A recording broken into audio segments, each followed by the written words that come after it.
Hello student, আজকের ভিডিওতে আমি আলোচনা করব ন্যাশনালিজমের বিপক্ষে বিভিন্ন যুক্তি। ন্যাশনালিজম দু রকমের হতে পারে, একটা আদর্শ জাতীয়তাবাদ বা আদর্শ ন্যাশনালিজম, আরেকটি হলো বিকৃত জাতীয়তাবাদ। আদর্শ জাতীয়তাবাদ এটা একটা দেশের আভ্যন্তরীণ ক্ষেত্রে যেমন ভালো, তেমনি আন্তর্জাতিক ক্ষেত্রে বিশ্বে আদর্শ জাতীয়তাবাদ ভালো। বিশ্ব ভ্রাতৃত্ববোধ, বিশ্ব শান্তি ও নিরাপত্তা বজায় রাখা, বিশ্বব্যাপী আন্তর্জাতিকতাবাদ, বিশ্বের সমস্ত মানুষের মধ্যে সৌভ্রাতৃত্বের আদর্শ গড়ে তোলার ক্ষেত্রে আদর্শ জাতীয়তাবাদ অপরিহার্য। কিন্তু পুঁজিবাদের উপর ভিত্তি করে জাতীয়তাবাদ গড়ে ওঠে। পুঁজিবাদী ব্যবস্থাতে উৎপাদন বাড়ে, শিল্পায়ন ঘটে, উৎপাদন বাড়ে, ব্যাপক পরিমাণ মূলধন বিনিয়োগ হয়, ব্যাপক শ্রমিক নিয়োগ হয়। বর্তমানে ব্যাপক পরিমাণ মূলধন বিনিয়োগ করে এবং যন্ত্রপাতি প্রয়োগ করে ব্যাপক উৎপাদন করে। সেই উৎপাদিত পণ্য, দ্রব্য নিজের দেশে বিক্রি হয় না, তখন অন্য দেশের বাজার দখল করতে চায় একাধিক পুঁজিপতি দেশ। তখন তাদের দেশের জনগণের মধ্যে একটা বিকৃত মানসিকতা, বিকৃত জাতীয়তাবাদ সৃষ্টি করে পরিকল্পিতভাবে। এইটা সৃষ্টি করে দেশের মানুষকে উত্তেজিত করে এবং অন্য দেশের প্রতি বিদ্বেষ, খারাপ মনোভাব, ঘৃণা পোষণ যাতে করতে পারে, সেই মানসিকতা একাধিক দেশের সরকার পরিকল্পিতভাবে করে থাকে। তাহলে পুঁজিবাদের চরম বিকাশ ঘটলে তার ফলে জাতীয়তাবাদ, আদর্শ জাতীয়তাবাদ থাকে না। সেই জায়গায় আদর্শ জাতীয়তাবাদের জায়গায় বিকৃত জাতীয়তাবাদ সৃষ্টি হয়। এই বিকৃত জাতীয়তাবাদ সমর্থনযোগ্য নয়। তাই আজকের ভিডিওতে জাতীয়তাবাদের বিপক্ষে আমরা যুক্তি তুলে ধরব। এক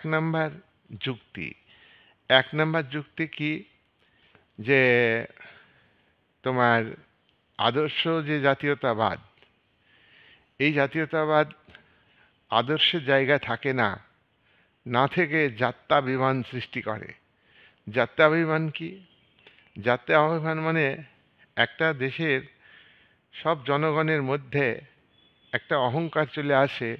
কি অহংকার? যে আমাদের দেশের ভাষা, আমাদের দেশের শিক্ষা সংস্কৃতি সব কিছু অন্যান্য দেশের তুলনায় ভালো, আর অন্যান্য দেশের ভাষা, শিক্ষা, সংস্কৃতি সবটাই আমাদের দেশের থেকে দুর্বল, আমাদের দেশের থেকে খারাপ। তখন উন্নত জাতি নিজেদের মনে করে অপর জাতিগুলিকে ঘৃণা করতে শেখে আর নিজেদের জাতিকে বড় করে শ্রেষ্ঠ বলে মনে করে। এই মানসিকতা থেকে উগ্র জাতীয়তাবাদের সৃষ্টি হয়। তাই জাত্যাভিমান এর থেকে এটা এটা জাতীয়তাবাদের মধ্যে থেকে স্বাভাবিক জাতীয়তাবাদ, আদর্শ জাতীয়তাবাদের মধ্যে থেকেও গড়ে উঠতে পারে। আমরা এটা লক্ষ্য করেছি যে জাত্যাভিমানের বিষয়টি প্রথম মহাযুদ্ধের আগে ইংল্যান্ডে দেখা দিয়েছে, জাত্যাভিমানের বিষয়টি রাশিয়ায় দেখা গিয়েছে, এবং জার্মানি স্বাধীনতা লাভের পর 1870 থেকে 1914 এই সময়ে জার্মানির মধ্যেও জাত্যাভিমান সৃষ্টি করেছে শাসক শ্রেণী। কাইজার দ্বিতীয় উইলিয়াম শাসক হিসাবে তিনি জার্মান জনগণকে এর মধ্যে জাত্যাভিমান এই মানসিকতায় উদ্বুদ্ধ করেছে, যার ফলে প্রথম বিশ্বযুদ্ধের একটা কারণ বলা যায় জাত্যাভিমান। নাম্বার 2, জাতীয়তাবাদের বিপক্ষে দ্বিতীয় যুক্তি, 2 নম্বর যুক্তি কি? উগ্র জাতীয়তাবাদ সাম্রাজ্যবাদ সৃষ্টি করে। জাতীয়তাবাদ যখন উগ্র হয়ে যায়, একাধিক দেশের জনগণকে যখন উগ্র মানসিকতায় উদ্বুদ্ধ করে শাসক শ্রেণী, তখন সেই জাতীয়তাবাদ থেকে তারা এমন মানসিকতায় উদ্বুদ্ধ হয় যে তারা অন্য দেশকে আক্রমণ করবে। এই যে আক্রমণ করবে, এটা হলো সাম্রাজ্যবাদ। সাম্রাজ্যবাদ কি?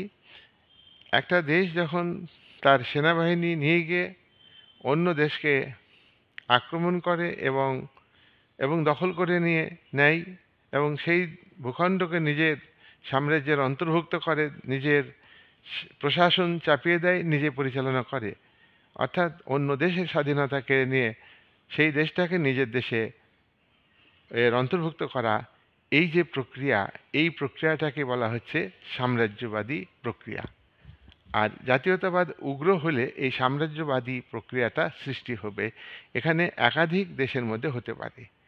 তাই প্রথম মহাযুদ্ধকে আমরা বলবো যে এটা সাম্রাজ্যবাদীদের মধ্যে যুদ্ধ। একাধিক দেশে শিল্পায়ন হয়েছে, তারা বাজার দখল করতে চায়, বিদেশের বাজার দখল করতে চায়, তারা পরাধীন ভূখণ্ড দখল করতে চায়। একাধিক দেশের মধ্যে যখন ভূখণ্ড দখলের প্রতিযোগিতা দেখা দেয়, তখন তা থেকে হয় একটা যুদ্ধের মানসিকতা এবং তা থেকে আক্রমণ আসে। এটা হলো সাম্রাজ্যবাদ। নাম্বার 3, জাতীয়তাবাদ যদি বিকৃত হয়, তাহলে যে দেশেই জাতীয়তাবাদ বিকৃত হবে, সে দেশে গণতান্ত্রিক মূল্যবোধ থাকবে? সেই দেশের জনগণের মধ্যে রাজনৈতিক ব্যবস্থার প্রতি বিশ্বাস, আবেগ, অনুভূতি, দৃষ্টিভঙ্গি, মূল্যবোধ, এগুলি কি গড়ে উঠবে? এগুলি গড়ে উঠবে না। আর এগুলি গড়ে না উঠলে, এগুলির সমষ্টিকে বলা হয় রাজনৈতিক সংস্কৃতি, পলিটিক্যাল কালচার। আর এগুলো গড়ে না উঠলে কি হয়, সেখানে তোমার গণতন্ত্র টিকতে পারে না। গণতন্ত্রকে রক্ষা করার জন্যে জনগণের মধ্যে গণতান্ত্রিক মানসিকতা দরকার। গণতন্ত্রকে রক্ষা করার জন্যে গণতান্ত্রিক মানুষের মধ্যে ইচ্ছা, সামর্থ্য থাকতে হবে এবং তারা সচেতনভাবে গণতন্ত্রকে রক্ষা করবে। এটাই হলো গণতন্ত্র সম্পর্কে মূল্যবোধ। এই মূল্যবোধটা দেশের মানুষের মধ্যে থাকবে না যদি বিকৃত জাতীয়তাবাদ সৃষ্টি হয়। হিটলার যখন ক্ষমতায় আসেন, তখন জার্মান জাতির মধ্যে এরকম মানসিকতা তৈরি করেন যে আমাদের যে কোনো মূল্যেই ভার্সাই চুক্তির প্রতিশোধ নিতে হবে এবং যুদ্ধ করতে হবে, অন্য দেশকে আক্রমণ করতে হবে, এ কথা হিটলার বলেছিলেন। আবার মুসোলিনি কি বলেছিলেন? মুসোলিনিও তার দেশের মধ্যে প্রচার করেছিলেন যে ফ্যাসিবাদী দলই হচ্ছে প্রকৃত রাজনৈতিক দল, আর অন্য কোনো দল থাকবে না। এই দলই ইটালির জনগণের যত সমস্যা আছে সেই সমস্যার সমাধান করবে একমাত্র ফ্যাসিবাদী দল। আর অন্য কোনো দল থাকবে না, গণমাধ্যমের স্বাধীনতা থাকবে না, বিচার বিভাগেরও নিরপেক্ষতা, স্বাধীনতা থাকবে না। এইরকম মূল্যবোধ তৈরি করেছিল মুসোলিনি তার নিজের দেশে। আর জনগণের মধ্যে যুদ্ধ করার মানসিকতা তৈরি করেছিলেন। তিনি বলতেন, কে বলতেন? মুসোলিনি, যে নারীদের মাতৃত্ব গ্রহণ করা যেমন কাম্য, একটা স্বাভাবিক ব্যাপার মাতৃত্ব গ্রহণ করা, অর্থাৎ সন্তান প্রসব করা তাদের একটা স্বাভাবিক ব্যাপার, তেমনিভাবে পুরুষ হলে তাকে যুদ্ধও করতে হবে। মেয়েদের মাতৃত্বের মতো পুরুষের যুদ্ধ করাটা। তাহলে এই যে মানসিকতা, এই মানসিকতা যদি সৃষ্টি করেন একজন শাসক, ফ্যাসিবাদী শাসক, তাহলে সেই দেশে একটা মূল্যবোধ থাকে, একটা ডেমোক্রেটিক ভ্যালুস জনগণের মধ্যে গড়ে উঠবে কি? গড়ে উঠে না। 4 নাম্বার, বিকৃত জাতীয়তার মধ্যে সংকীর্ণতা সৃষ্টি হয়। সংকীর্ণ কি? ধর্মের ক্ষেত্রে সংকীর্ণ, রাজনীতির ক্ষেত্রে সংকীর্ণ, সামাজিক রীতিনীতির ক্ষেত্রে সংকীর্ণ, সব ক্ষেত্রেই ন্যারো সেন্স জনগণের মধ্যে সৃষ্টি হবে। বিকৃত জাতীয়তাবাদ। জাতীয়তাবাদ বিকৃত মানে কি? অসুস্থ জাতীয়তাবাদ। মারো, কাটো, ধরো, উগ্র মানসিকতা। আমরা ভালো, আমাদের দেশটাই শ্রেষ্ঠ দেশ। হ্যাঁ, এই যে মানসিকতা, যে দেশ ভাবে অন্য দেশকে অ্যাটাকও করে, যুদ্ধ করে জয়ও করতে পারে, কিন্তু এই মানসিকতা তো ন্যারো সেন্স, এখানে ব্রড সেন্স বলে কিছু নেই। সুতরাং এটাকে সমর্থন করা যায় না, তাই জাতীয়তাবাদের বিপক্ষে এটা একটা যুক্তি। 5 নাম্বার, বিকৃত যে জাতীয়তাবাদ এটা সমরবাদকে ডেকে আনে। সমরবাদ আবার কি? সমরবাদ হচ্ছে, সমর মানে মিলিটারি। ধরো জাতীয়তাবাদ যখন উগ্র হয়ে যাবে তখন মিলিটারির উপর নির্ভর করে দেশ পরিচালিত হবে। হিটলার নাৎসিবাদী নেতা, তিনি একনায়ক, তিনি মিলিটারির উপরে অর্থাৎ মিলিটারি শক্তির উপরে ভর করে তিনি দেশ পরিচালনা করতেন এবং বিভিন্ন দেশকে অ্যাটাক করেছিলেন। মুসলিনি তাই, তিনি উগ্র জাতীয়তাবাদকে ডেকে আনেন, সৃষ্টি করেন, জাত্যাভিমান সৃষ্টি করেন, তাই জনগণের মধ্যে উগ্র মানসিকতা সৃষ্টি করে তিনি একটা সামরিক শক্তিকে বেশি গুরুত্ব দিয়েছিলেন, মিলিটারি পাওয়ারকে বেশি গুরুত্ব দিয়েছিলেন। এই মিলিটারি পাওয়ার যদি ক্ষমতায় মিলিটারিরা থাকে তখন সাধারণ মানুষের মতামতকে গুরুত্ব দেওয়া হয় না, জনমতকে গুরুত্ব দেওয়া হয় না, পাবলিক অপিনিয়নকে গুরুত্ব দেওয়া হয় না, মাস মিডিয়ার কোনো ফ্রিডম থাকে না, ব্যক্তির কোনো স্বাধীনতা থাকে না। সব কিছু ক্ষেত্রে রাষ্ট্রের কন্ট্রোল মানে হলো রাষ্ট্র শেষ কথা বলবে, চরম কথা বলবে, আর রাষ্ট্রের শাসক মূলত একজনের হাতে থাকবে শাসন ক্ষমতা। এর ফলে কি হয়, ধরো মিলিটারি পাওয়ার চলে আসে, মিলিটারি পাওয়ারটা যে ক্ষমতায় আছে নায়ক, একনায়ক, ডিক্টেটরশিপ যার, মিলিটারি পাওয়ার তার হাতে থাকবে, আর এর বিপক্ষে কেউ কিছু বললে মিলিটারি শক্তি দিয়ে দমন করা হবে কঠোরভাবে। 6 নাম্বার, উগ্র জাতীয়তাবাদ বা বিকৃত জাতীয়তাবাদ। তোমাদের কি মনে হয় এটা বিশ্ব শান্তির পক্ষে? বিভিন্ন দেশে যদি উগ্র জাতীয়তাবাদ সৃষ্টি হয়, যুদ্ধ অনিবার্য, একাধিক দেশের মধ্যে যুদ্ধ অনিবার্য, এটা হলো বিকৃত জাতীয়তাবাদ। এখন যে বাংলাদেশে যে মানসিকতা তৈরি করছে বাংলাদেশের অন্তর্বর্তীকালীন সরকার, এটা কিন্তু উগ্র জাতীয়তাবাদ বলা যায়। উগ্র জাতীয়তাবাদ মানুষকে অন্ধ করে দেয়। আদর্শ যে জাতীয়তাবাদ, বাংলাদেশে যখন 1971 16 ডিসেম্বর দেশ স্বাধীনতা লাভ করলো, সেই স্বাধীনতাকে অস্বীকার করে যে জনজাতি, জনগণ, তাহলে সেই জাতীয়তাবাদ একটা বিকৃত রূপ ধারণ করেছে। এটা এটা ওই দেশের মানুষকে মূল্য দিতেই হবে। কোনো দেশের মানুষের মধ্যে উগ্র জাতীয়তাবাদ যদি সৃষ্টি হয় তাহলে সেই দেশকেই বেশি মূল্য দিতে হয়, এটা অপরের ক্ষতি বেশি করতে পারে না। হিটলার তার দেশের মধ্যে উগ্র জাতীয়তাবাদ সৃষ্টি করেছিলেন, তাকেই দিতে হয়েছে তার মূল্য জার্মানিকে।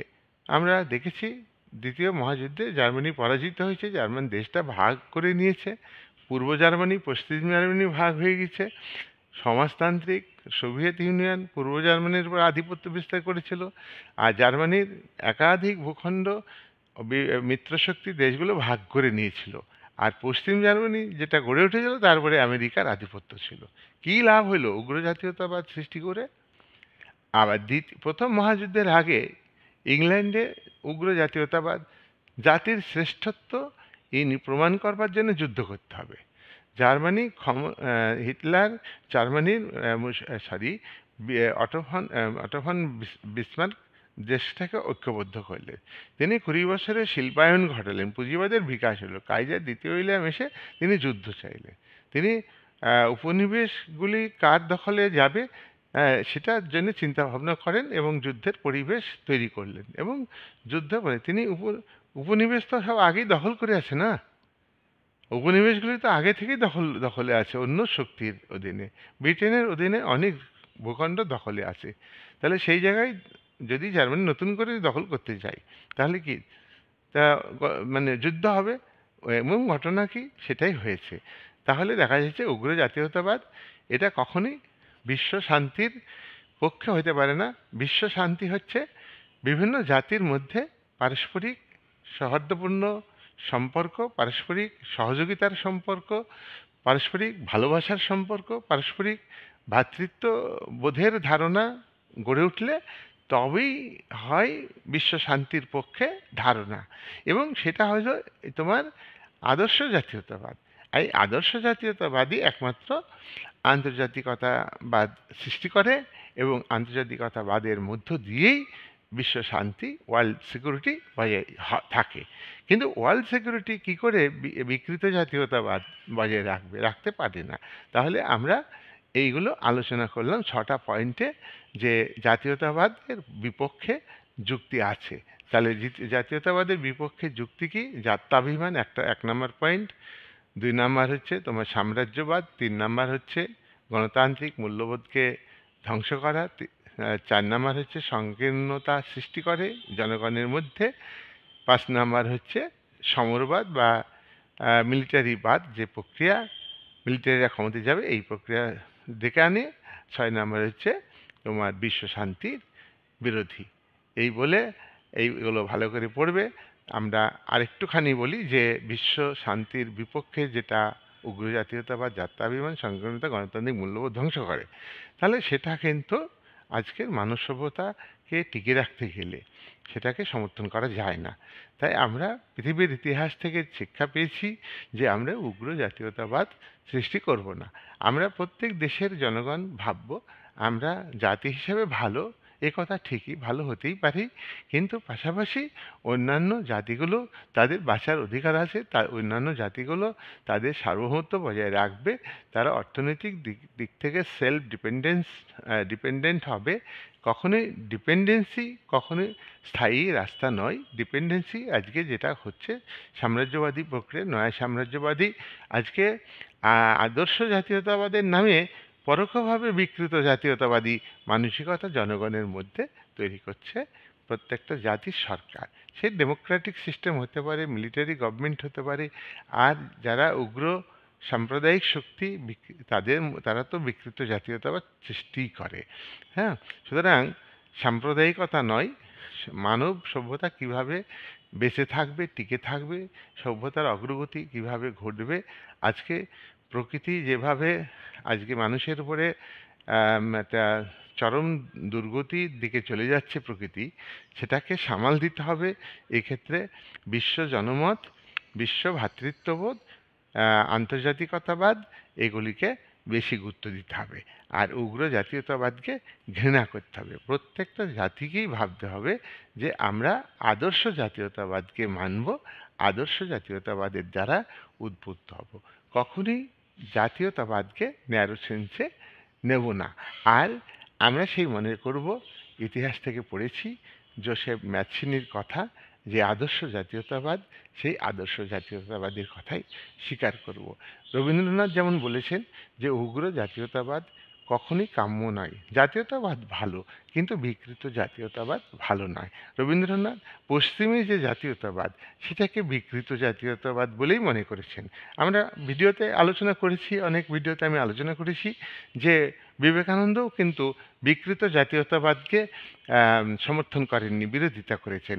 অরবিন্দ ঘোষ তিনিও বিকৃত জাতীয়তাবাদের বিরোধিতা করেছেন। সবাই কিন্তু আদর্শ জাতীয়তাবাদের কথা বলেছেন। তাই আদর্শ জাতীয়তাবাদকেই আমরা বজায় রাখবার চেষ্টা করব। বিশ্বের বিভিন্ন দেশের সরকার তাদের শ্রেণী স্বার্থকে বজায় রাখবার জন্য সুবিধাবাদী মানসিকতা, সুবিধাবাদী ডোমেস্টিক পলিসি, সুবিধাবাদী ইন্টারন্যাশনাল পলিসি বা ফরেন পলিসি গ্রহণ করে আদর্শ জাতীয়তাবাদকে ধ্বংস করতে চেষ্টা করছে। তাই আমরা পৃথিবীর যারা মানবতাবাদী, পৃথিবীর যারা শান্তিপ্রিয় মানুষ, পৃথিবী যারা প্রত্যেকেই যারা ভাবে যে আমরা বিশ্ববাসী, আমরা গ্লোবাল সিটিজেন, আমরা শুধু একটা মাত্র দেশের নাগরিক নই, আমরা যে দেশে বাস করি সেই দেশের সিটিজেন অবশ্যই, পাশাপাশি আমরা গ্লোবাল সিটিজেনের আদর্শকে গ্রহণ করি। সুতরাং আন্তর্জাতিকতাবাদ বজায় থাকে, সেই জন্যই উগ্র জাতীয়তাবাদকে ত্যাগ করে আদর্শ জাতীয়তাবাদকে গ্রহণ করতে হবে। এই বলে আজকের আলোচনা আমি শেষ করলাম।